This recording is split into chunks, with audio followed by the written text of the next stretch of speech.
Tuhan, terima kasih untuk pertemuan pada malam hari ini, Tuhan. Kami berdoa bersama-sama. Biarlah Engkau menyatakan kemuliaan-Mu di rumah-rumah, di kamar-kamar kami. Tuhan, kami tahu 2-3 orang berkumpul di dalam nama Yesus, Engkau hadir. Hadirlah di dalam rumah-rumah kami. Hadirlah di dalam keluarga kami. Hadirlah dalam pribadi lepas pribadi. Malam hari ini, Roh Kudus, tuntunlah setiap kami untuk mengerti rencana-Mu di dalam keluarga lebih lagi. Setiap kami yang sudah memiliki keluarga, Tuhan, kami mengucap syukur, Tuhan. Dan ajar kami untuk lebih mengerti, lebih dalam lagi, berjalan seperti apa yang Kau kehendaki.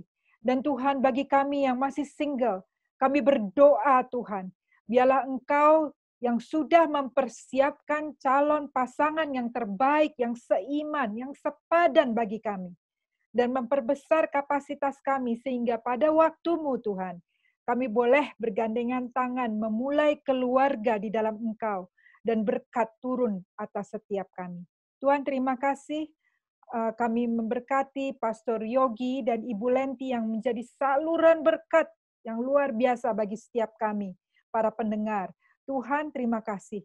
Terima kasih untuk Pastor Abraham Konrad Supit dan Ibu yang membuat acara ini dan berkati setiap kami. Di dalam nama Tuhan Yesus kami berdoa dan mengucap syukur. Haleluya. Amin. Shalom saudara yang dikasihi Tuhan semuanya. Boleh lambaikan tangan. Shalom. Hari ini kita akan diberkati oleh seorang hamba Tuhan, Pastor Yogi Dewanto dan istrinya, Ibu Lenti. Shalom Bapak dan Ibu. Shalom, shalom. Shalom. Shalom. Monik. Kita akan mendengar nih bagaimana perjalanan pernikahan dari keluarga Bapak. Tentunya boleh saya tahu Pak Yogi dan Ibu sudah berapa lama menikahnya? Kami sudah 27 tahun. Tahun 93. Oh, tahun 93 ya. Ya. Waktu menikahnya itu menikah di Jakarta ya, Pak ya? Di Jakarta. Menikahnya di Jakarta ya. Menikahnya waktu itu apakah sudah di dalam Tuhan, sudah terima Tuhan atau bagaimana? Sudah jelas. Sudah terima Tuhan. Sudah ya? Ya, dia masih ini, Boleh. Yogi masih jiwa baru. Jiwa baru. Bertobat. Oke. Oh, ini ada fotonya. Wow. Ini Pak Pastor Konrad Supit ya? Iya. Wah. Wah. Masih sama sih, cuman rambutnya aja sekarang yang berbeda ya. Sekarang rambutnya salt and pepper warnanya. Ini masih hitam. Kayaknya bagusan sekarang ya. Benar. Ini 47 tahun yang lalu di pernikahan. Boleh cerita sedikit, Pak? Kami bersyukur diberikan kesempatan untuk bersaksi. Kami tahu Tuhan yang sempurnakan. Kami bukan keluarga yang terbaik, tapi ini kesempatan yang diberikan oleh gereja untuk bersaksi. Terima kasih. Nah, mungkin sebagai gambaran, kami ini di Jakarta, keduanya adalah perantau. Saya dari kota kelahiran Yogyakarta, Lenti dari Makassar. Dari Makassar. Oh. Jadi latar belakang kita berdua ini memang sangat berbeda.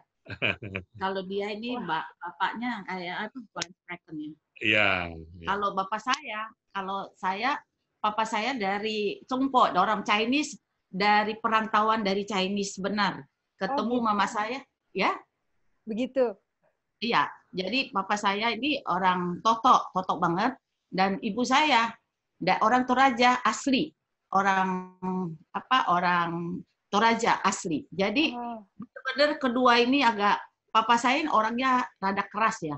Agak bagaimana mengajar anak-anaknya itu sangat keras. Jadi kita dididik sama orang tua itu sangat jadi ketakutan.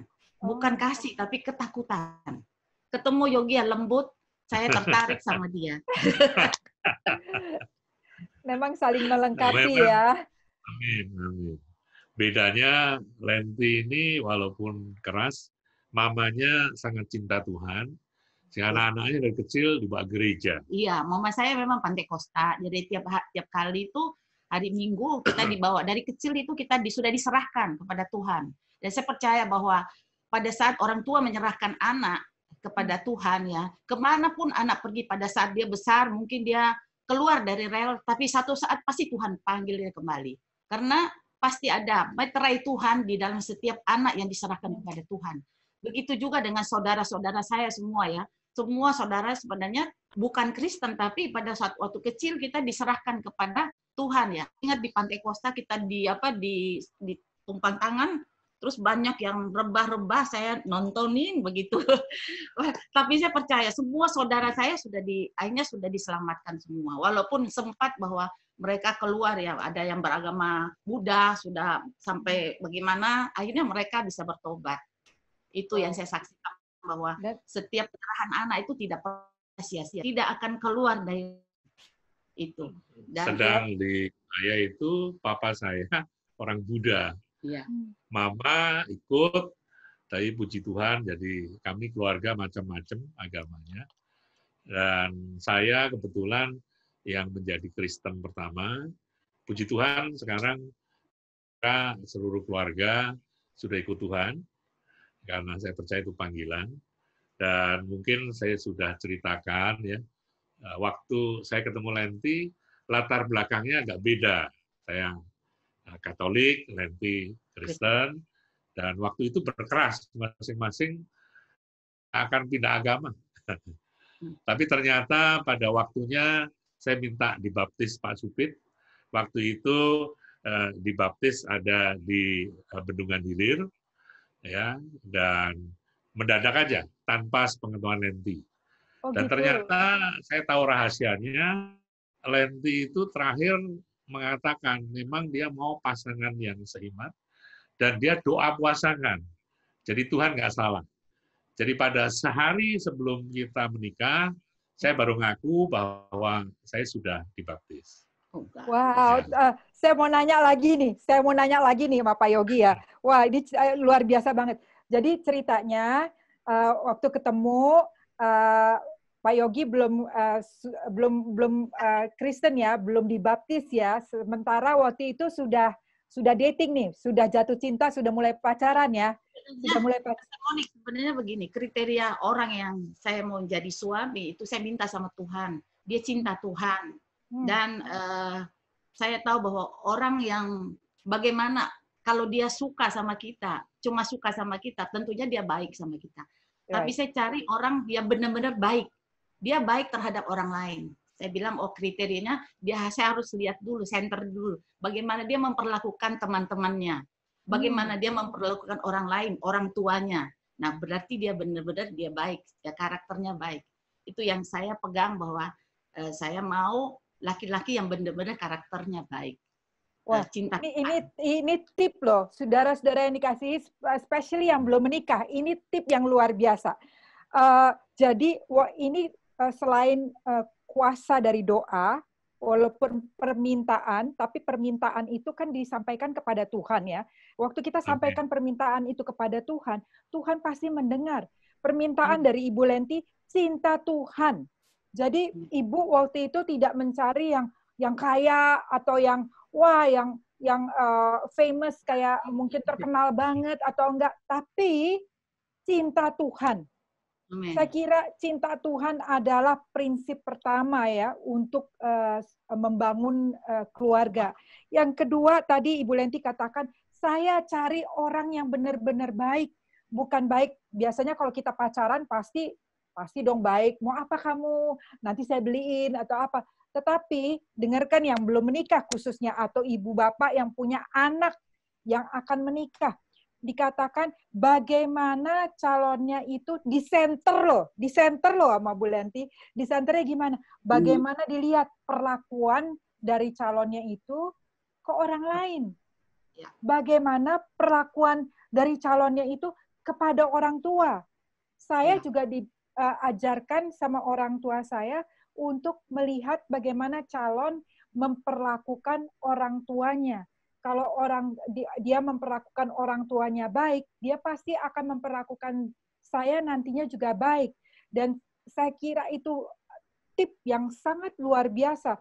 Dan sebelum itu, kuasa doa yang tadi Bapak Yogi katakan adalah Ibu Lenti yang waktu itu masih pacaran, belum tahu ya waktu Bapak dibaptis ya. Tapi itu salah satu permintaan dari Ibu Lenti bahwa pasangannya seiman dan sepadan. Begitu ya, Bu ya? Keinginan. Dan saya pengen tahu nih, apa yang membuat Pak Yogi itu mau memberikan diri dibaptis? Diam-diam lagi. Buat kejutan lagi. Terus terang, yang pertama, saya percaya itu karena Tuhan yang pastikan, ya, sudah tentukan. Yang kedua, waktu itu karena kita ini waktu ketemu pacaran sudah usianya dewasa. Saya sudah masing-masing kerja ya, sudah sekitar saya 30 ya. Saya 29. Nah, 29, 30. Enggak, kita ketemunya 27, saya 27. Iya, 27. Saya 27. Ingat loh, Ibu Lenti ingat loh. Ingat, kalau saya detil-detilnya pasti ingat. Biasanya wanita begitu, Bu. Amin, amin. Masing-masing sudah kerja, jadi cukup matang ya. Dan maunya tadinya prinsip masing-masing, udah kalau memang Tuhan temukan, jadi masing-masing ya sudahlah pegang agama masing-masing. Tapi kalau saya nggak mau begitu sebenarnya. Ya. Saya cuma berdoa, saya nggak mau juga maksain dia, kamu harus ikut saya. Saya nggak pernah keluar dari mulut saya bahwa kamu harus ikut agama saya, enggak. Cuma saya bilang, saya mau ke gereja, mau ikut enggak? Nah, gitu. Cuma saya berdoa, Tuhan, kalau memang dia enggak mau, tidak benar-benar satu iman sama saya kan tidak akan menikah sama dia. Wow. Itu janji saya dalam hati. Wow. Itu janji saya dalam hati. Dan saya berpuasa, ternyata Tuhan menjawab. Dan saya juga nggak tahu bahwa dia sudah dibaptis pada saat itu. Setelah saya tahu bahwa dia dibaptis, baru kita merencanakan untuk menikah gitu. Amin. Jadi kenapa saya mau dibaptis? Karena ternyata saya tadi gereja Katolik, Lenti gerejanya di Manuhutu. Iya. Akhirnya kita ambil jalan tengah, cari gereja yang paling dekat. Tempat kita ketemu di kos, terus kan.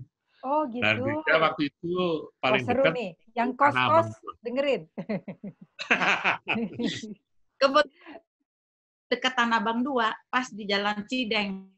Tinggal jalan kaki ke tempat itu di Tanah Abang 2 waktu itu. Dan Tuhan mampu membelokkan rencana tanda petik nakal, ya. Maksud saya, waktu itu saya cari ibadah yang paling pagi, habis itu bisa jalan-jalan.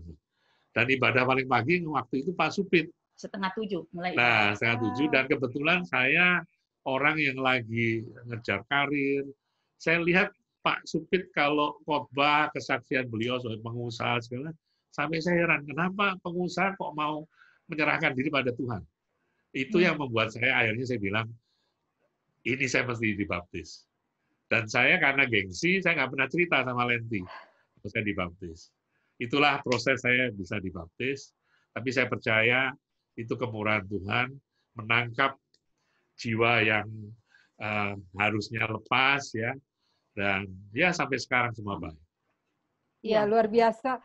Saya lihat bagaimana cara Tuhan tidak ada yang mustahil ya. Dari pertama Pak Yogi itu mungkin taruh tembok di depan, aduh saya nggak mau ke gereja, nggak mau terima Tuhan dan sebagainya. Tetapi mendengar kesaksian, karena itu kesaksian itu sangat luar biasa. Bagaimana kok ada seorang pendeta yang pengusaha juga. Dan saya kalau zaman sekarang sih udah biasa ya Pak Yogi ya, tetapi betul ya. Tetapi pada zaman itu penampilannya kan semua waduh berkilau semua. Oh begitu ya. Itu 27 tahun yang lalu sesuatu yang sangat-sangat langka ya. Saya tahu memang Pak Supit itu salah satu orang yang dipakai Tuhan untuk menerobos. Sebagai penerobos tidak mudah, selalu ada saja perkataan-perkataan, tetapi Tuhan kita Tuhan yang luar biasa, selalu bisa memakai setiap orang. Jadi saudara-saudara di tempat ini, dimanapun saudara ada berkarya, ketahuilah bahwa Tuhan sedang memakai saudara. Waktu saudara kuat di dalam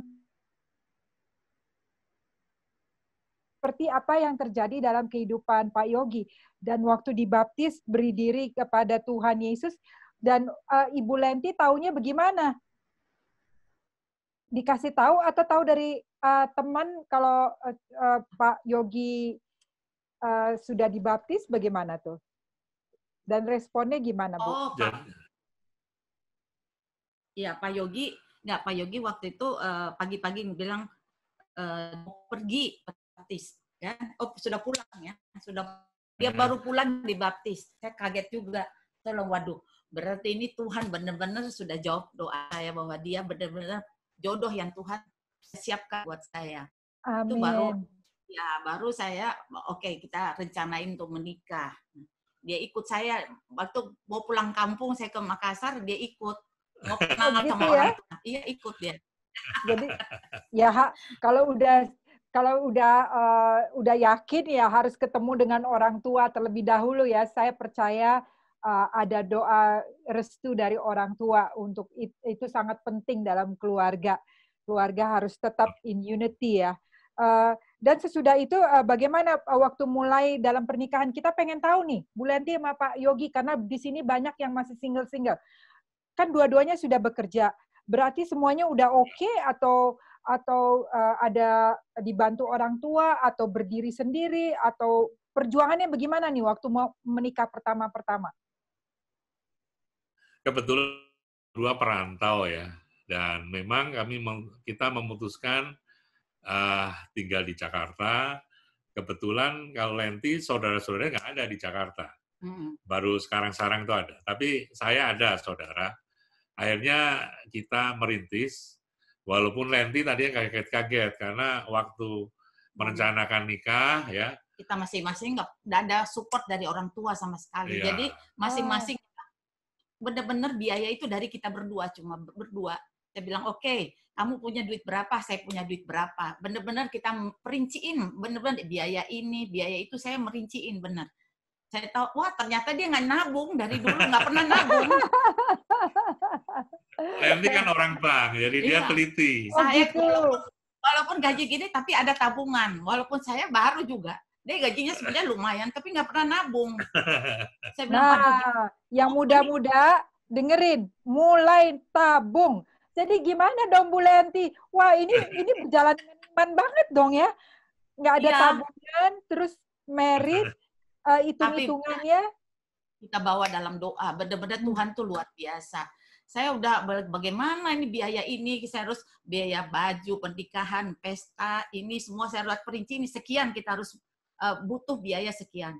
Bagaimana caranya, duitnya berapa, akhirnya kita kumpul dari orang tua ngasih berapa, ada bantuan lah dari orang tua. Saya pikir gini, dulu kan belum populer ya, orang menikah pakai angpau. Nggak ada tuh. Dulu kan cuma pakai barang ya. Cuman banyak teman-teman saya bilang gini, saya nggak punya duit nih, saya ngomong sama teman, gini kamu, udah kamu tulis aja, nggak usah minta barang, tapi minta dalam bentuk tunai. Ya selipin, nggak usah malu, memang begitu, daripada kamu barang banyak ngapain, tidak dipakai. Oke, tapi teman-teman saya support, teman kantor itu luar biasa, banyak sekali teman kantor, dan kebetulan saya baru diangkat jadi kepala cabang di bank di Mangga 2 waktu itu. Dan saya waktu itu banyak kenal sama grup-grup yang bos-bos yang di atas ya. Terus saya undang semua ngasih angpau. Semua ngasih angpau termasuk Yogi, malah Pak Eka yang Eka Cipta yang punya Bank BII dulu, yang Sinarmas Group, dia pun saya undang karena dulu dia sama bapak saya itu satu perkumpulan, kita marganya sama. Jadi saya tahu bapak saya sama dia itu kenal. Cuma saya nggak pernah ngomong. nggak pernah ngomong. Cuma saya kasih undangan ke bos yang paling tinggi.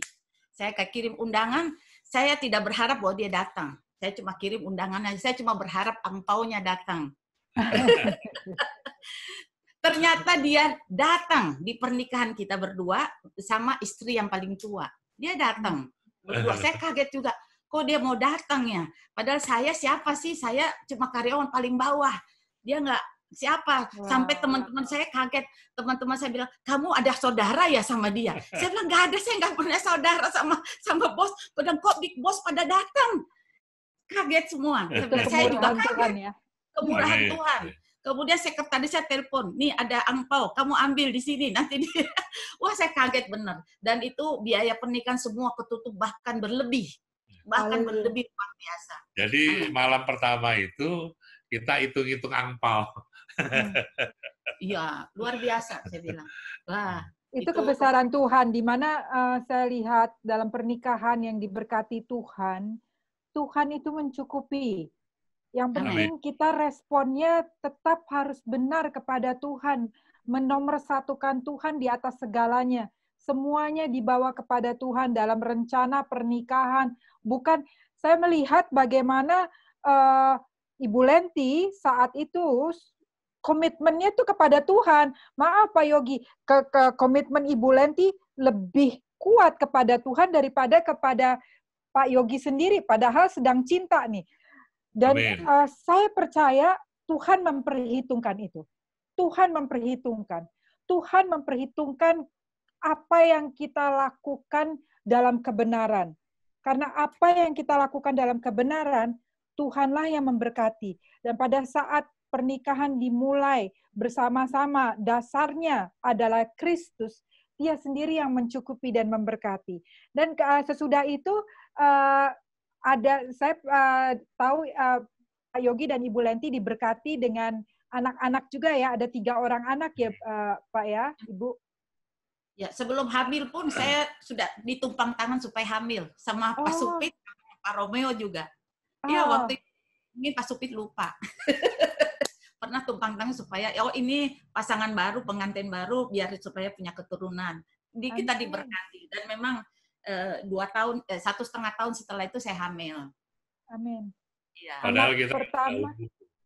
Iya, anak pertama ya perempuan lahir tahun 95. Felicia namanya. Felicia ya. Dia terus dia ada di mana sekarang Pak Yogi? Ada di Taiwan, sampai saat ini masih di Taiwan. Ya, sudah lulus universitas. Ya, berharap dapat kerja lagi lah sana. Ya. Ya anak kedua dan ketiga juga ada di Taiwan. Enggak, yang kedua ada di Jakarta, ketiga juga di Jakarta. Oke, yang saya mau tanyakan juga, ini foto keluarganya luar biasa, keluarga yang diberkati Tuhan. Felicia, and yang kedua anaknya Ibu, dan ini ada Oliver, ada siapa? Florencia juga ya, itu Florencia ya? Ya. Jadi Florencia dan Oliver ada di Jakarta. Nah, sebagai orang tua, kalau saya nggak salah, anak pertama Bapak di Taiwan itu sudah cukup lama ya? Sekolah di sana. Hampir 10 tahun. 10 tahun. Dan sekarang sudah berumur berapa, Pak Yogi? 25 tahun. Wah, Jadi, 25. Waktu ke Taiwan, lulus SMP sebetulnya. SMA di sana. Saya mau tanya nih, untuk menjaga, karena saya tahu anak-anak Pak Yogi dan Ibu Lenti, tiga-tiganya cinta Tuhan luar biasa. Bagaimana menjaga hubungan jarak jauh dengan anak yang baru berumur 15 tahun?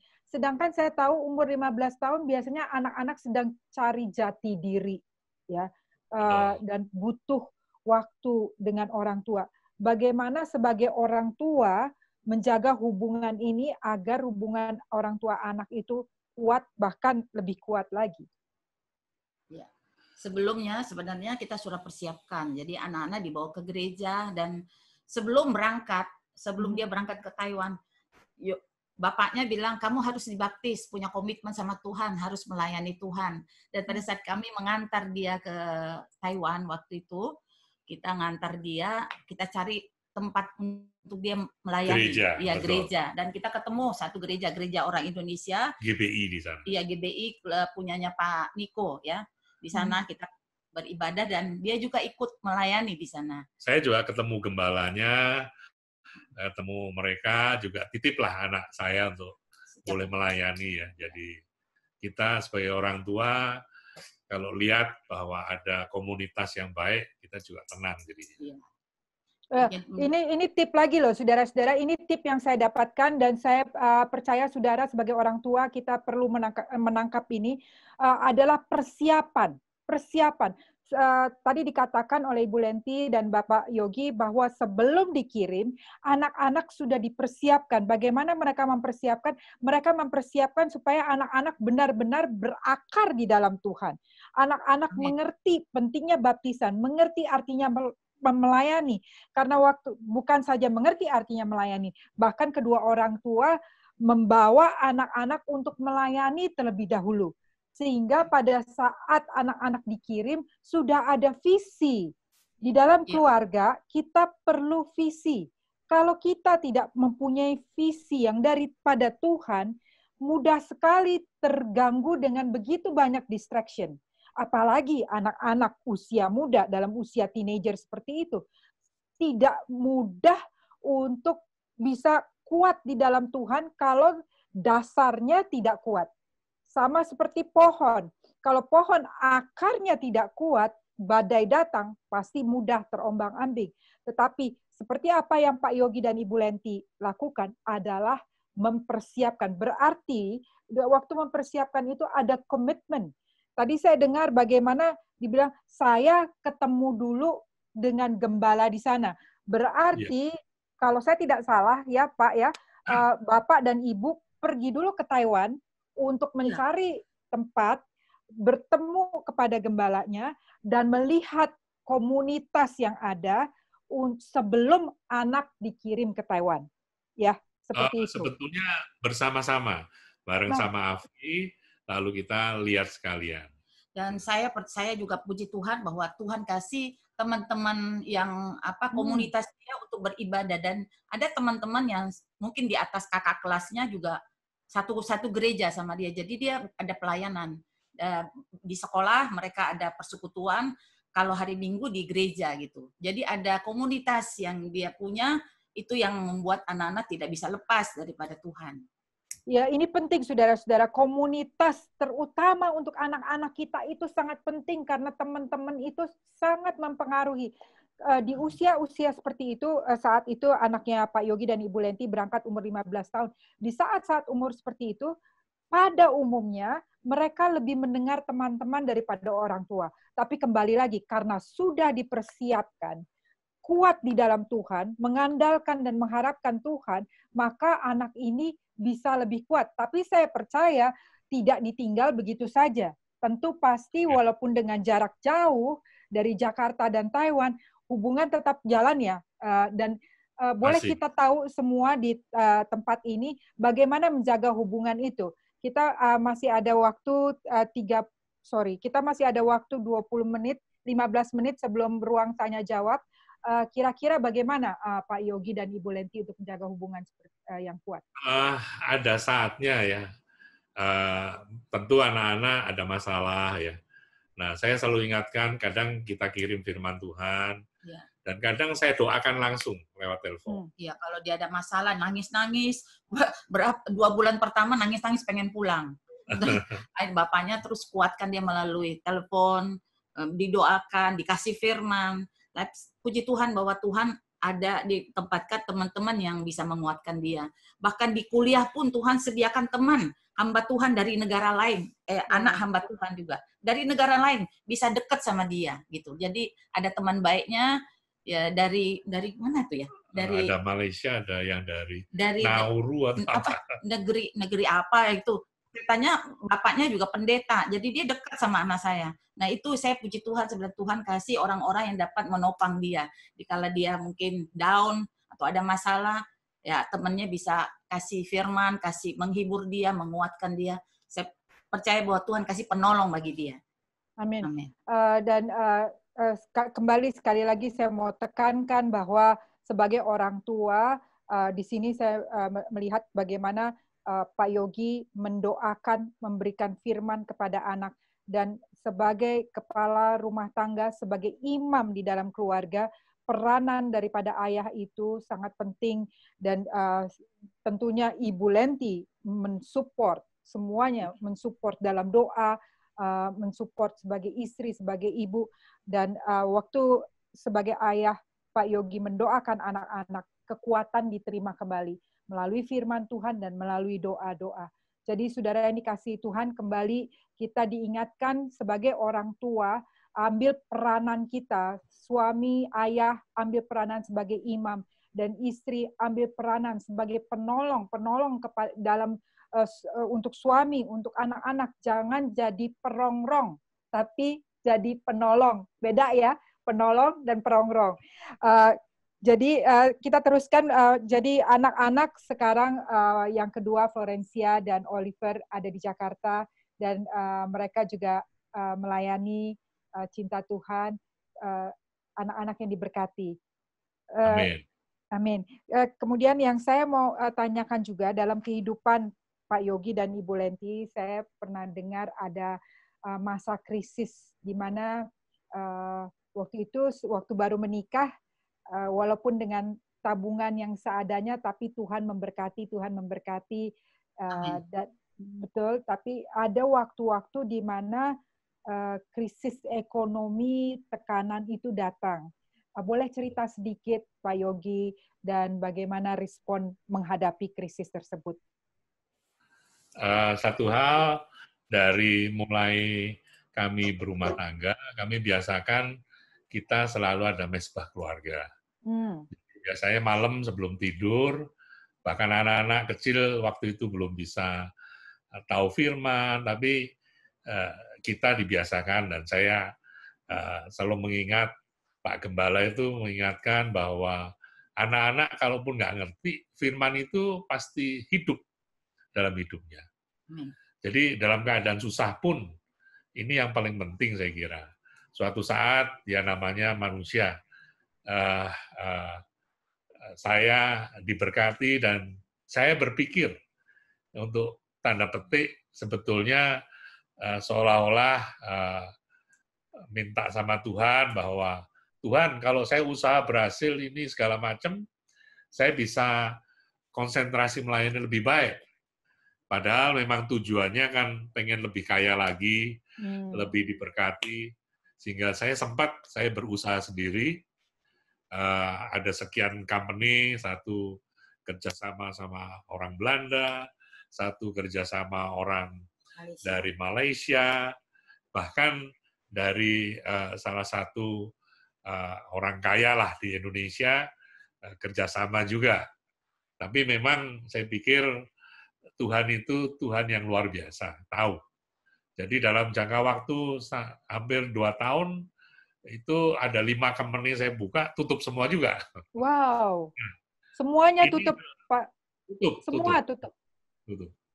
Akhirnya, ini yang penting saya kira. Saya melihat Lenti itu tidak pernah nuntut. Tidak pernah langsung nyalain, wah ini gimana sih, ini uang nggak ada dan sebagainya. Dia diam aja. Jadi itu sangat menolong. Karena kita harus tahu bahwa perempuan biasanya maunya secure ya. Nah, betul. Saya juga biasakan segala pendapatan gaji saya itu malah rekening yang saya berikan rekeningnya Lenti. Jadi sebetulnya bulanan itu Lenti yang gaji saya. Jadi gaji perusahaan masuk ke dia, baru dia yang atur. Manajer bank, pernah di bank ya Pak ya, jadi betul. Lebih. Jadi satu hal saya pikir yang paling penting, karena kita biasa bersekutu, waktu krisis saya percaya juga Lenti juga diam, tapi sebetulnya anak-anak walaupun tidak tahu, pasti merasakan. Tapi karena kita biasa bersekutu, mereka juga tenang. Karena orang tuanya tenang. Nah, kalau orang tuanya kita lagi susah, lalu kita berantem, ya tambah parah. Tapi Tuhan itu menolong tepat waktunya. Nah, suatu saat, ya ini tempat kerja saya sekarang ini, saya ditawarin pekerjaan yang tadinya saya sempat tolak, karena latar belakangnya berbeda. Saya ini orang yang latar belakangnya consumer good, dan khususnya food. Makanan. Begitu lamanya. Saya pernah sebagai presiden direktur di Circle K, saya pernah presiden komisaris di Jangkar Prasida, itu perusahaan bir. Saya pernah sebagai commercial director di perusahaan Borsume. Ini semua nikmat kelihatannya, dan latar belakangnya berbeda. Nah, saya ditawarin pekerjaan yang berbeda. Saya tadinya menolak kepada perusahaan saya yang sekarang ini. Tapi Tuhan itu baik. Dan akhirnya ya sampai sekarang saya hampir 10 tahun, 11 tahun tetap kerja di perusahaan ini. Dan saya percaya Tuhan yang peliharakan sebagai sumber berkat. Oke, sebelum saya pengen dengar, dan saya percaya banyak yang pengen tahu, apa yang membuat Pak Yogi mengambil keputusan, oke, ini kan beda ya, beda pekerjaan yang tadi Pak Yogi udah katakan udah bertahun-tahun dalam customer good, terutama dalam food gitu ya, makanan. Ya. Tiba-tiba berbeda banget pekerjaannya. Apa yang membuat atau memutuskan, oke deh saya ambil ini aja? Ada proses Tuhan ya. Ya. Jadi sebetulnya satu, saya memang lagi butuh sebetulnya.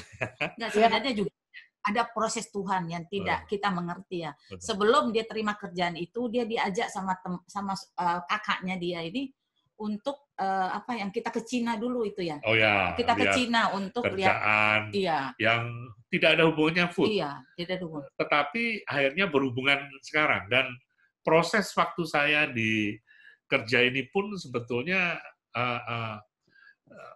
campur tangan Tuhan luar biasa. Karena pertama kali saya diterima oleh ownernya, oleh company ini, tetapi waktu ownernya kan base-nya di Amerika. Setelah dia wawancara saya, dia kembali ke Amerika. Saya terakhir waktu mau meneruskan kapan waktu kerja dan sebagainya, ditolak oleh presiden direkturnya orang Amerika waktu itu. Oh. Orang bule lah. Saya kaget juga, kok nggak sinkron dengan ownernya. Akhirnya saya mengatakan kepada ownernya, saya bilang, terima kasih Pak, tapi kelihatannya ada yang kurang pas dan sebagainya. Saya bilang, oke, saya nggak jadi, nggak masalah. Tetapi ternyata ownernya mengatakan, enggak, saya kalau boleh ketemu lagi nanti untuk meluruskannya. Kurang lebih 3 bulan kemudian, dia ke Indonesia lagi, kembali deal dengan saya, dan akhirnya dia katakan, besok kalau masuk kerja pertama, saya akan bareng Anda. Dan apa yang terjadi, orang yang mencat saya itu, yang menolak saya, presiden direkturnya.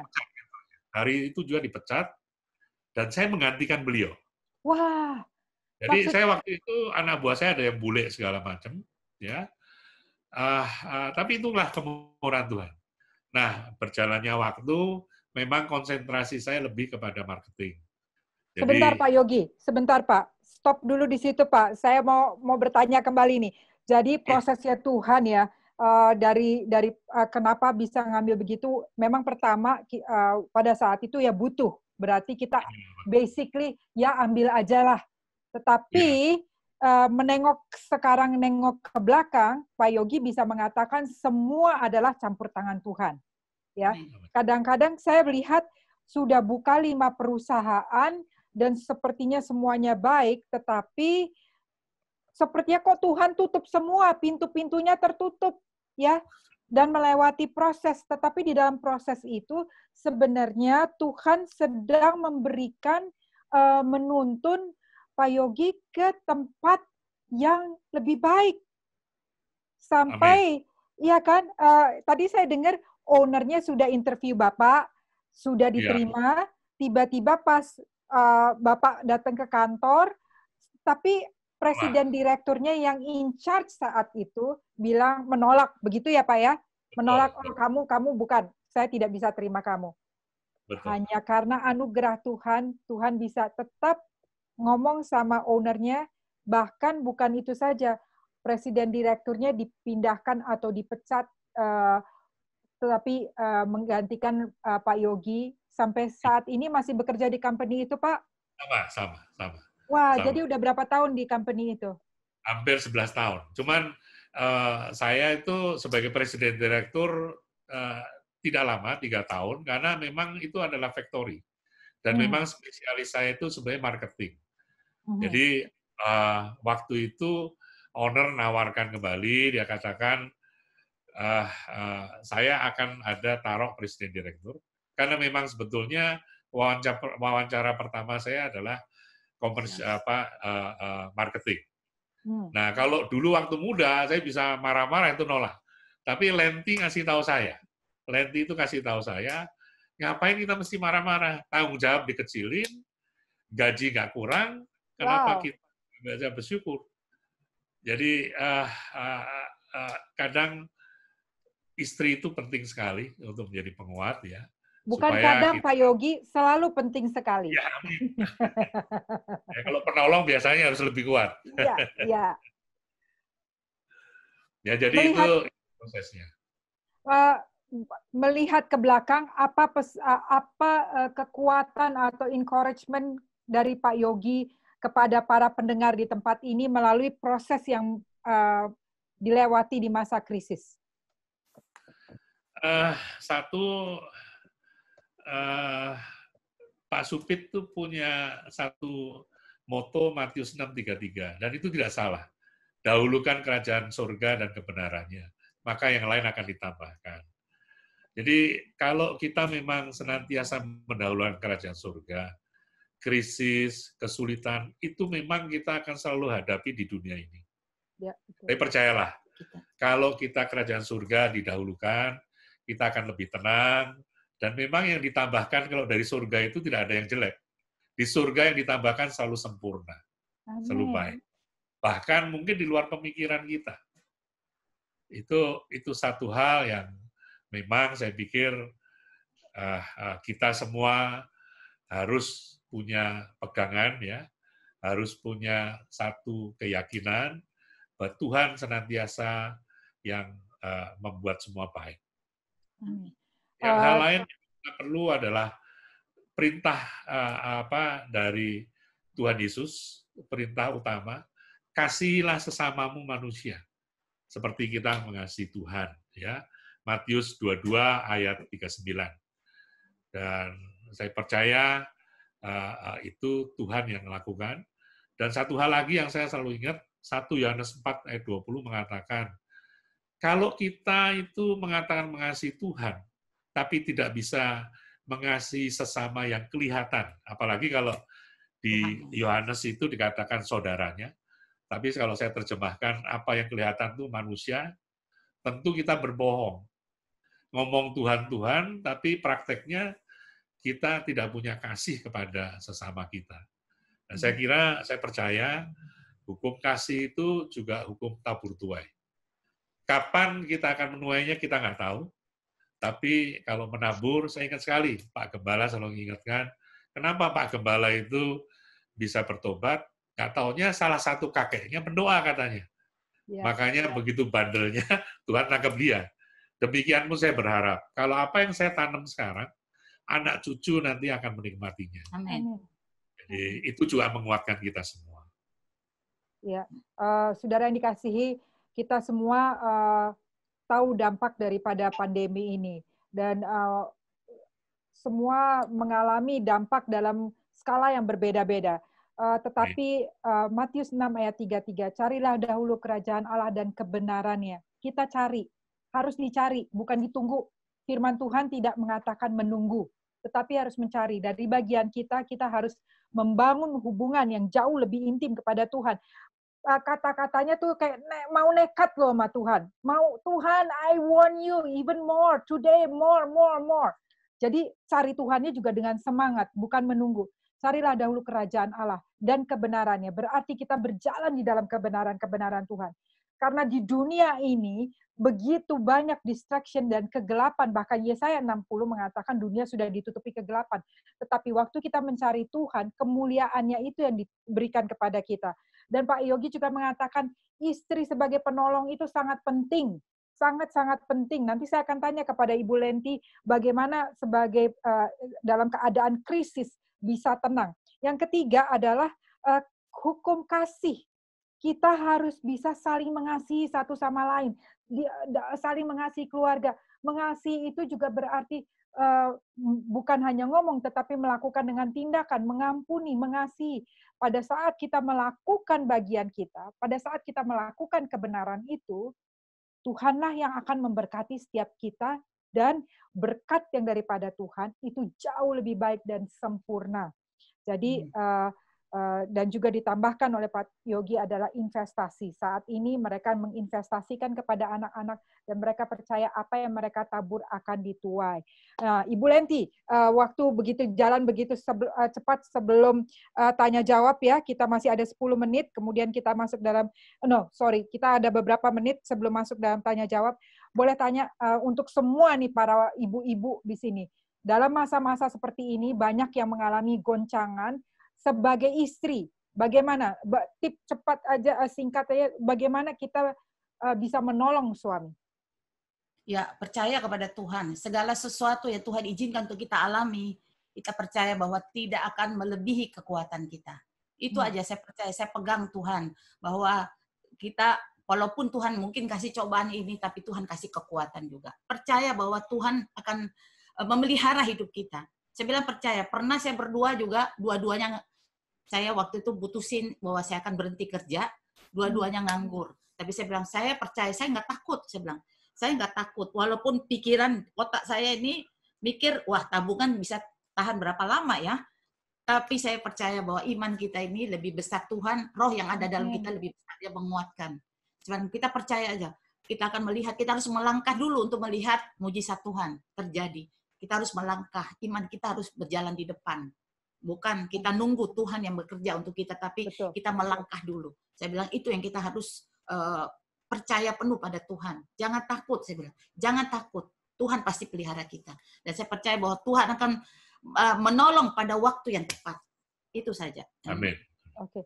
Saudara yang dikasihi Tuhan, boleh kalau ada pertanyaan dikirim ke chat GBI Victorious Family atau dikirim ke saya, ditulis ke situ. Sementara kita menunggu pertanyaan dan waktu sebelum selesai, mungkin saya bisa bertanya bagaimana Pak Ibu dan Pak Yogi secara apa yang dilakukan untuk membuat rumah menjadi sorga. Jadi membawa atmosfer kemuliaan Allah di dalam rumah, di dalam keluarga. Apa yang selain mesbah doa, kita melakukan mesbah doa setiap hari, itu yang dilakukan. Apakah ada tip-tip lainnya? Tentu rumah tangga itu tidak mudah ya. Saya suami istri, background yang berbeda, ya. Apalagi saya dari Jawa, Lenti dari Makassar ya. Satu, firman Tuhan itu mengingatkan kita, kalau kita marah ya, kita berantem, jangan sampai matahari terbenam. Ya. Yang mudah juga, kadang juga ada juga yang kelewat, tapi karena diingatkan itu, paling enggak kita mau mempercepat, segera kita menyelesaikannya. Karena kalau ada namanya kesalahan, pertengkaran, itu tidak mungkin salah satu yang salah. Kedua-duanya pasti. Jadi kalau satunya mau ngerem aja diem, pasti akhirnya juga akan selesai. Lenti. Ya, kita harus sandi juga sih. Kalau marah, kalau kita ada masalah, saya nggak mungkin ngorek ke dia. Kalau ngorek bisa tambah marah. Lebih baik saya berdoa, kita doa, buka suara, ngomong sama Tuhan, saya merasa begini, tadi saya disakitin. Ngomong aja, dia tahu, artinya dia dengar juga. Oh, ternyata saya merasa bagaimana perasaan saya terhadap dia, apa kesalahan. Saya ngomong sama Tuhan. Aja dia tahu, oh, ternyata dia marahnya karena ini, karena itu. Akhirnya bisa berbaikan, ya. Seringkali karena salah paham dan kita ini kan keras kepala orang. Kadang-kadang apa yang saya rasa dia nggak mikir sampai dari situ. Dia pikir dari sudut lain. Saya pikir dari sudut lain. Tapi kalau kita ngomong sama Tuhan, pasti Tuhan yang akan menjamah dia. Amin. Itu jadinya kuncinya bahwa kami harus sama-sama doa itu ya. Jadi bawa semua kepada Tuhan, nanti Tuhan yang jamah dia.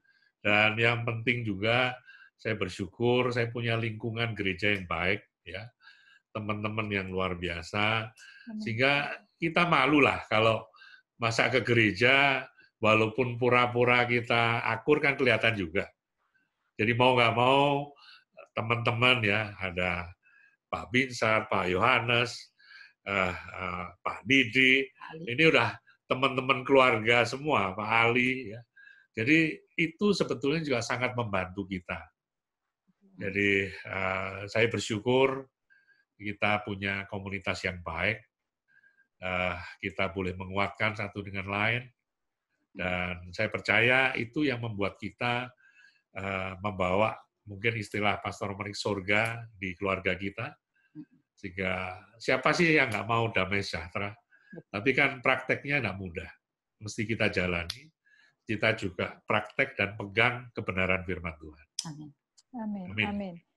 Terima kasih. Jadi, saudara yang dikasihi Tuhan, di dalam keluarga tidak lepas dari masalah, tidak lepas dari tekanan. Tetapi waktu tekanan dan masalah datang, kalaupun suami istri, saya percaya ini Pak Yogi itu adalah hamba Tuhan yang diurapi. Bukan berarti lepas daripada masalah, bukan berarti nggak pernah marah, benar ya Pak ya? Bu Lenti ya, tetapi belajar untuk minta maaf, rekonsiliasi, karena rekonsiliasi di dalam keluarga itu sangat penting. Yang kedua, yang dilakukan oleh keluarga ini di dalam selain mesbah doa, waktu ada pergumulan, bawa pergumulan itu kepada Tuhan terlebih dahulu. Karena waktu kita ngobrol sama Tuhan, itu unek-uneknya, kemarahannya mungkin ya, lagi panas hatinya, atau kekesalannya udah sampai kemana, itu kita sampaikan ke Tuhan, Tuhan tuh udah angkat gitu loh. Mungkin 50-60%, mungkin bahkan 100% habis doa rasanya, kok berubah ya hatinya, nggak marah. Karena saya dengar banyak kesaksian seorang istri yang udah marah, bahkan benci loh, bukan marah aja. Saya dengar kesaksian, next time saya akan bagikan bagaimana seorang istri yang sudah muak sekali sama suaminya, tetapi waktu dia dijamah Tuhan, hatinya diubahkan menjadi iba, menjadi mempunyai kasih. Jadi berdoa itu sangat penting, saudara. Jangan telepon-telepon keluar atau taruh di Facebook, oh lagi marah sama suami atau lagi marah sama istri. No. We don't do that. Kita cari Tuhan terlebih dahulu. Yang ketiga adalah komunitas adalah penting. Komunitas untuk saling menguatkan satu sama lain. Ada pertanyaan bagaimana memilih komunitas yang baik dan benar. Nah, ini pertanyaan dari jemaat, daripada salah satu pendengar, Pak Yogi dan Ibu Lenti. Bagaimana memilih komunitas yang baik dan yang benar? Kita masih ada beberapa menit saja untuk menjawab ini. Silakan. Jadi komunitas itu macam-macam. Ada komunitas yang dansa juga boleh. Komunitas yang mungkin zaman dulu reuni, diskotik, dan sebagainya. Tapi itu tentu kalau yang sudah firman Tuhan larang tentunya kita jauhi. Tapi yang pasti dan itu mendasar, tidak bisa ditawar, komunitas gereja itu penting. Karena Tuhan sudah katakan bahwa kita ini harus bersekutu satu dengan lain. Jadi kalaupun kita punya komunitas lain, itu nggak dilarang. Tapi basic yang utama itu harus ada. Komunitas gereja kita, gereja yang benar, karena itu komunitas rohani ya. Dan kita boleh menguatkan satu dengan lain.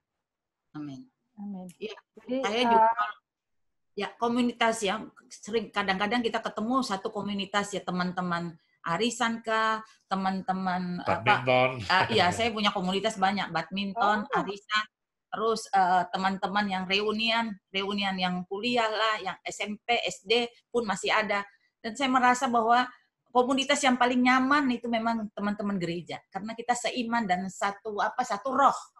Emang paling nyaman itu ya. Kita bisa bebas untuk menceritakan kebaikan Tuhan. Tapi kalau ketemu yang reunian yang di luar itu kita nggak bisa, nggak klik gitu, nggak ngeklik.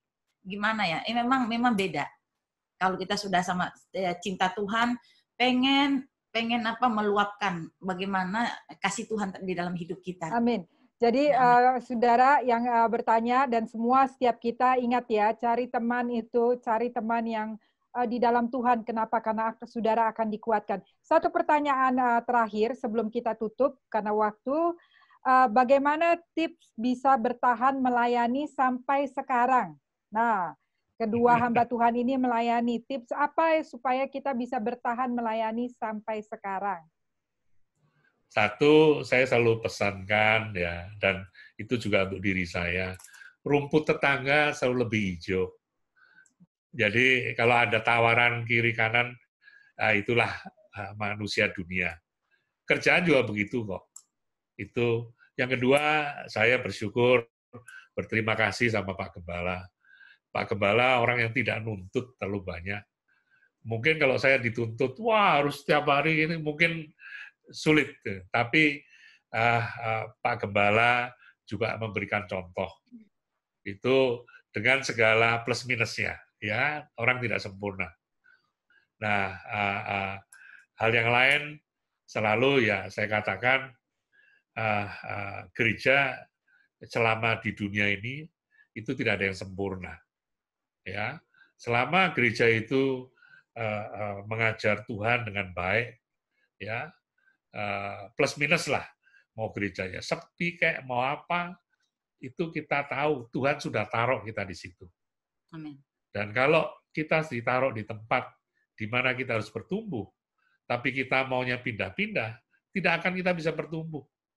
Coba aja kalau pohon itu dipindah-pindah, tidak akan sehat. Amin. Ya tentu ada plus minusnya. Tapi saya percaya Tuhan juga yang memampukan kita boleh setia. Amin.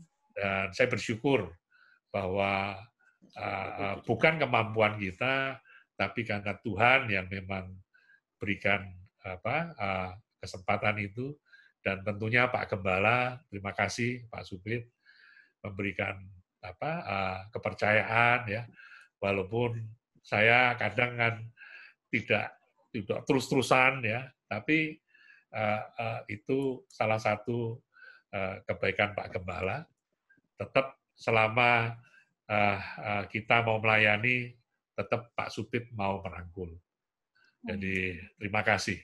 Dan ya tentu saja kita punya community yang baik di gereja, tentunya di Kelapa Gading ya. Dan tentu kita harus juga mengusahakan community itu menjadi baik. Itu menjadikan kita juga nyaman, kita sama-sama ya. Ya itulah, apalagi di masa kami ini saya sudah 57, 58 ya, sudah usia lebih tua, salangkah baiknya di dalam pelayanan itu. Toh ternyata saya kalau melihat ke belakang ya, saya melayani sudah 28 tahun, itu nyatanya tidak sia-sia. Amin. Waktu kita dulu saya berpikir simpel saja, Tuhan memberkati saya melayanilah sebagai bentuk sosial, lebih maaf Pak Gembala, dulu pikirannya. Tapi sekarang saya merasa bahwa justru sebetulnya kita yang diberkati, kita bersyukur kita boleh melayani. Amin. Ya, jadi satu hal yang luar biasa, melayani itu bukan satu kerugian. Satu beban. Melayani itu satu kesempatan, satu hal yang baik, anugerah yang luar biasa. Itu saja, terima kasih. Terima kasih Pastor Yogi dan Ibu Lenti. Kita sudah tahu bahwa untuk melayani selalu dekat kepada Tuhan dan tidak usah compare ya. Di mana Tuhan tempatkan, disitulah saudara berkarya, saudara menjadi terang. Dan biarlah sharing hari ini, karena waktu kita sudah selesai, sharing hari ini kita tutup dan kita akan ketemu kembali dalam 2 minggu lagi di acara yang sama, di hari yang sama, hari Senin jam 8. Tapi sebelum kita menerima doa berkat dari Bapak Gembala, saya minta Pak Yogi sebagai hamba Tuhan mendoakan kita semua, para keluarga-keluarga, baik yang masih single ataupun keluarga-keluarga, kita doakan, lepaskan berkat, biarlah setiap keluarga menjadi lebih kuat lagi, dan kemudian Bapak Abraham Konrad Supit tutup dengan doa berkat. Silakan, Pak Yogi. Mari kita berdoa. Tuhan Yesus, terima kasih Biarlah Tuhan, apa yang kami sharingkan, biarlah nama-Mu saja yang dimuliakan. Bukan keluarga saya, tapi karena-Mu Tuhan. Saya berdoa untuk keluarga di mana GBI, Viva saat ini Kau tempatkan kami semua, Engkau memberkati, menguatkan Tuhan.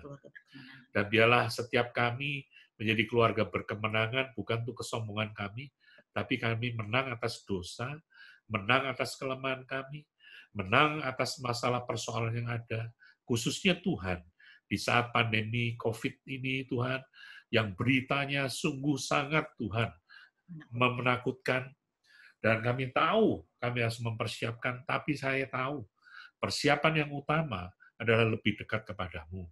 Karena Engkau yang tahu future, Engkau yang tahu masa depan. Sehingga sia-sialah setiap rencana kami. Tapi kalau rencana itu kami telah letakkan dalam tangan-Mu, Engkau sempurnakan, Engkau mengasihi. Berkati setiap pendengar sekalian, berkati gembala sidang kami, Pak Konrad Supit, Ibu Livina, Pastor Monik, seluruh keluarganya, Pastor Binsar, Pak Yohanes, semua rekan-rekan sekerja, Engkau memberkati, mengasihi. Saya bersyukur Tuhan, kami punya komunitas yang baik, kami punya rekan-rekan pekerja yang bahkan melayani dengan sungguh. Mereka menyediakan waktu, tenaga, bahkan uang mereka Tuhan. Karena mereka tahu Tuhan, Engkau yang memberkati mereka terlebih dahulu. Tuhan terima kasih. Berkat kasih penyertaan-Mu tidak pernah selesai untuk kami. Biarlah Tuhan, berkat-Mu terus, penyertaan-Mu terus Tuhan, sampai kami bertemu muka dengan-Mu Tuhan. Tuhan Yesus terima kasih. Dalam nama Tuhan kami, Yesus Kristus Tuhan kami yang hidup, kami naikkan doa ini. Haleluya. Amin.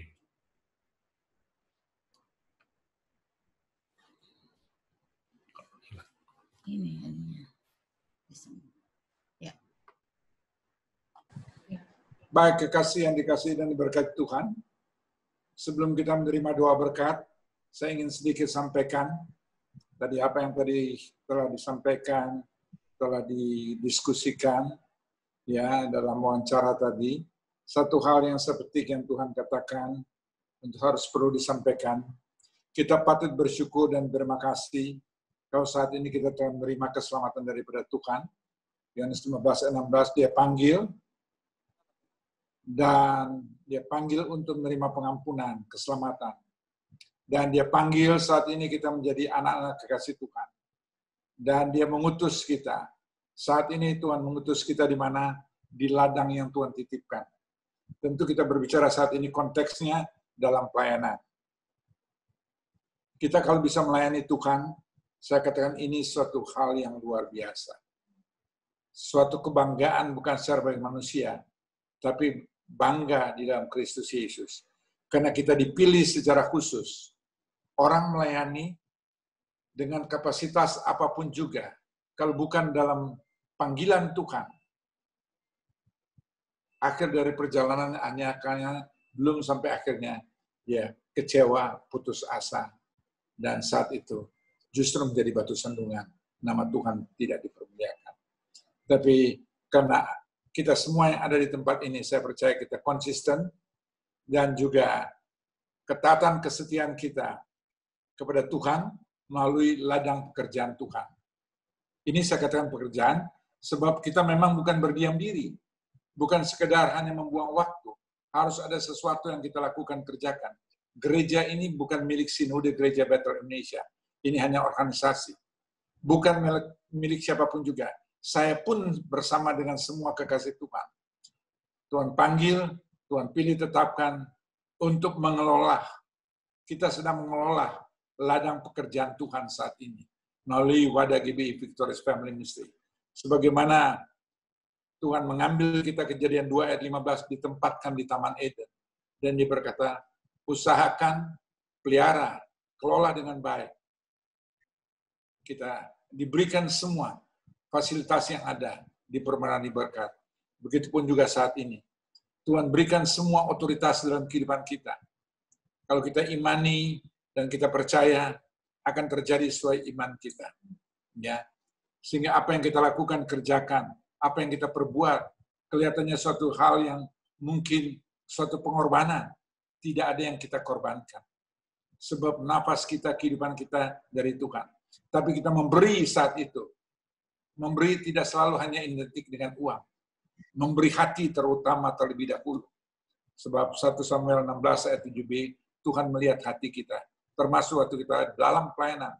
Kita bersungguh-sungguh apa dengan sukacita. Sekalipun berat, kita harus upayakan, usahakan. Kita harusnya merubah, yaitu bagaimana sikap kehidupan kita dalam pelayanan. Ya. Dan usahakan selalu beri yang terbaik. Yaitu pelayanan kita bukan sekedar ke gereja GBI Victorious Family, tapi kepada Tuhan, karena Tuhan kepala gereja kita. Dia gembala sidang kita, gembala sidang agung. Saya dan teman-teman semua yang mendukung dalam kebersamaan, kita hanya apa? Pengelola yang Tuhan titipkan dan percayakan. Tapi kalau kita setia dalam perkara kecil ini, satu waktu kelak, yakini, imani, percaya, firman Tuhan katakan tidak sia-sia. Kita nanti tugas tanggung jawab kita, bukan maaf kata, sekedar jemaat yang biasa, keluarga yang biasa di kerajaan surga. Tapi Tuhan percayakan kita, Pak, melayani Dia. Dan kalau dapat masuk dalam melayani Tuhan, itu hal yang sangat amat luar biasa. Ya, melayani Tuhan dengan apa? Hati kita. Ya, apa yang kita sudah lakukan, apa yang kita sudah tanam di dunia ini, buahnya bukan hanya di dunia, tapi nanti. Tapi waktu di dunia, tadi Ibu Lenti katakan, ya kita akan melihat sampai anak cucu, karena itu imanku. Tidak ada yang sia-sia. Yang kita kerjakan, lakukan semua. Dan ini semua bisa terjadi karena bukan dari satu orang, dari kita bersama. Dalam kebersamaan, dalam kesetiaan kita. Termasuk apa yang kita telah lakukan, kerjakan. Seperti saya pantau terus, saya lihat. Berapapun, sekalipun, apapun yang kita lakukan, kerjakan, perbuat, saya sekali lagi tidak berbicara uang. Tapi semua diperhitungkan oleh Tuhan. Saya tidak singgung, tidak bicara apa, kita tahu masing-masing. Beri hati kita, beri kesungguhan kita untuk Tuhan. Tuhan yang akan memberkati. Sehingga kita akan melihat anak cucu kita, masa depan kita pasti diberkati. Dan itu imanku. Sampai detik hari ini. Masuk ke ladang pelayanan 28 tahun. Kemarin baru sharing waktu dengan teman-teman ya di MPBH, BPH tanya, kok bisa setiap bulan, karena sekian tahun, 27-28 tahun, itu ada 2 puasa. Rupanya tanpa saya tahu, mereka juga tahu bagaimana. Karena saya bilang saya kembali ke Tuhan, dan Tuhan yang mengirim teman-teman yang 2 puasa, siapapun juga, pelayanan, kan semua tahu. Saya penuh kekurangan, bahkan tidak layak, tidak pantas, hanya karena kemurahan kasih anugerah berkat Tuhan. Jadi ini yang saya mau bagi. Mari kita makin sungguh-sungguh. Waktunya sudah sangat amat terlalu dekat. Ya, saya nggak berbicara kapan, tapi harus persiapkan hidup kita untuk kita layak dan berkenan waktu Dia datang. Ya, tapi sebelum kedatangan Tuhan, kalaupun Tuhan izinkan kita, dan saya imani percaya kita tidak akan masuk dalam masa aniaya berat. Sebelum Dia datang, Anda dan saya, sebelum masa aniaya berat itu, Tuhan izinkan. Terjadi Tuhan tidak pernah beri cobaan, tapi Tuhan izinkan kita, saya berdoa, saya rindu, kita semua terhisap dalam masa rapture. Waktunya sudah terlalu dekat. Dan waktu malaikat Allah itu berseru, sangkakala dibunyikan, 1 Keempat ayat 16, kita akan melihat anak famili keluarga kita ini panggil terlebih dahulu oleh Tuhan. Dan waktu yang terakhir, kita melihat, digenapkan 1 Keempat ayat 17, kita diubahkan dengan tubuh kemuliaan yang baru. Semua tidak ada yang kita bawa. Harta kita, deposito kita, yang kita banggakan, yang membuat kita rasa safety dan sebagainya, menjamin kehidupan kita, tidak ada yang terbawa satupun juga. Asalnya dari dunia harus ditinggalkan. Yang kembali hanya roh yang Tuhan titipkan, Kejadian 2 ayat 7b, waktu Dia mengembuskan nafas kehidupan, dan Dia katakan kita manusia hidup. Itu dengan apa? Tubuh kemuliaan yang baru. Untuk berjumpa dengan Yesus Kristus di awan-awan kemuliaan. Oleh karena itu, mari, makin kita beri yang terbaik dalam pelayanan. Biarlah apapun juga, dan saya tutup di sini, firman Tuhan katakan 1 Korintus 3 ayat 9a, kita kawan rekan sekerja Tuhan, 1 Korintus 3 ayat 9b, melalui ladang pelayanan Tuhan, di mana kita bekerja, karena Tuhan kan 1 Korintus 3 ayat 9b, adalah ladangnya Tuhan.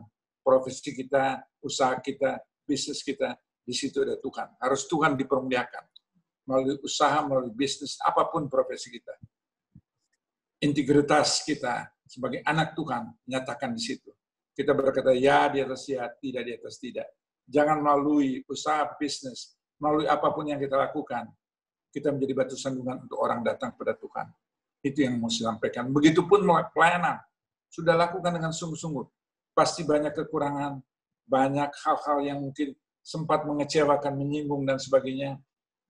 Tapi waktu kita memandang dan melihat kepada Tuhan lagi, kita akan dihiburkan. Kita kembali, damai sejahtera sukacita tidak akan terhilang. Selalu memandang dan melihat kepada Tuhan.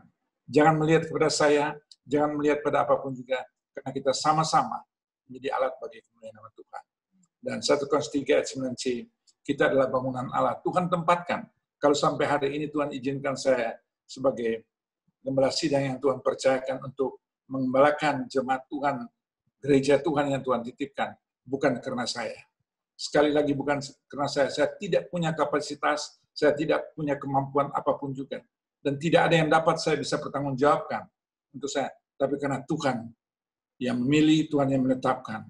Tuhan yang mentabiskan 15 Maret 1992, Gereja GBI Rahmat Immanuel Ministry dengan visi Victorious Family Ministry.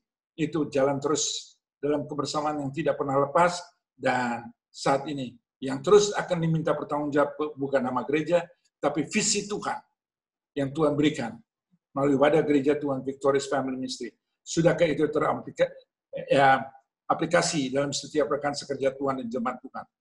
Kita menjadi, yaitu Kisah 1 ayat 8, kita menerima kuasa apabila Roh Kudus turun, Yerusalem, keluarga Victorious Family, keluarga-keluarga yang berkemenangan. Dan saya bisa melihat, tadi saya baru mengikuti ponakan-ponakan saya, mereka di itu. Wah, luar biasa. Mereka Tuhan pakai urapi dan sebagainya dalam layanan umur 11, 13. Saat ini bukan hanya anak-anak, bukan ponakan, kayak apa ya? Kalau cucu ya, cucu dari ponakan-ponakan saya. Ya, sudah melayani. Kalau bukan Tuhan, saya bilang, saya hanya waktu itu bersyukur. Saya keluar air mata bersyukur, terima kasih pada Tuhan. Bagaimana Tuhan luar biasa. Kami dari keluarga yang hancur, keluarga yang berantakan, Victorious Family. Sampai hari ini saya masih ada pergumulan. Tapi saya tidak pernah berhenti. Saya memandang dan melihat Tuhan. Apapun orang boleh omong dan sebagainya, kita tetap fokus pada Tuhan. Tuhan tidak salah panggil kita semua dalam ladang pelayanan Tuhan. Pertanggungjawabkan semua. Gereja Victorious Family hanya alat, tidak lebih daripada itu. Hanya alat. Tapi semua itu kita lakukan di mana Tuhan titipkan, Tuhan tempatkan kita, karena dia katakan, Yohanes 15 ayat 16c, dia tempatkan kita, dia pilih, dia panggil, dan dia tetapkan kita. Dia tetapkan kita melalui ladang GBI Victorious Family. Inilah gereja Tuhan, bukan gereja GBI Sinode. Itu hanya organisasi di Jakarta, di dunia ini. Saya sebagai gembala sidang itu hanya Tuhan mau panggil ganti siapapun secepat mungkin, lebih cepat dari kedip mata. Tapi kalau sampai ini Tuhan percayakan kita harus bersyukur. Apapun yang kita lakukan, kalau dari hati kita, bukan standar ukuran karena jabatan, karena dia gembala sidang, dia wakil gembala sidang, dia pembina, dia MGS, dia hanya sekedar tim 2, tapi Tuhan lihat hati kita. Itu saya mau sampaikan. Tuhan berbicara, biar itu harus disampaikan. Beri yang terbaik dari hati kita. Untuk apa? Melayani Tuhan. Melalui ladang. Sebab supaya satu waktu kelak kita melayani Tuhan. Sebab nanti di surga, semua tidak ada dengan kelas yang sama. Semua dalam kemuliaan Tuhan dengan penuh sukacita. Tapi juga ada level-level. Mahkota-mahkota. Dan saya harapkan kita bukan mahkotanya satu. Kita tidak datang dengan tangan kosong. Kita bawa layak untuk menerima mahkota-mahkota kemuliaan daripada Tuhan. Tapi itu bukan nanti di sana. Itu hanya kita menerima. Tapi kita invest saat ini di dunia ini. Matius 6 ayat 20. Kumpulkanlah hartamu di surga. Sebab di surga ngat dan karat tidak akan merusak, pencuri tidak membongkar. Dan kumpulnya apa? Waktu kita beri hati, kita melayani dengan sungguh-sungguh. Ada masalah, ada persoalan, kita tidak kecewa. Kita tidak putus asa, kita nggak bersungguh-sungguh. juga keluarga kita itu adalah pelayanan yang terutama dan paling utama di keluarga kita, yaitu kita lakukan, kita kerjakan. Jadi sederhana, kembali kita melayani bukan karena apa-apa, hanya karena kemurahan Tuhan dan kembalikan bagi punya nama Tuhan. Kita satu untuk menerima berkat. Angkatlah kedua tanganmu, arahkan hati dan pikiranmu pada Tuhan Yesus Kristus, biar dapat istirahat dengan baik, tidur dengan baik, bangun pagi kembali kami berkarya untuk kemuliaan nama-Mu, dalam nama Bapa, Putra, Roh Kudus, dalam nama Tuhan Yesus. Kami telah berdoa dan melepas berkat bagi kekasih-kasih Tuhan yang Kau panggil, pilih, tetapkan secara khusus sebagai rekan sekerja Tuhan melalui wadah GBI Victorious Family Ministry dalam nama Yesus. Amin. Tuhan berkati. Oke, sampai 2 minggu lagi ya, saudara yang dikasihi Tuhan. Terima kasih semuanya.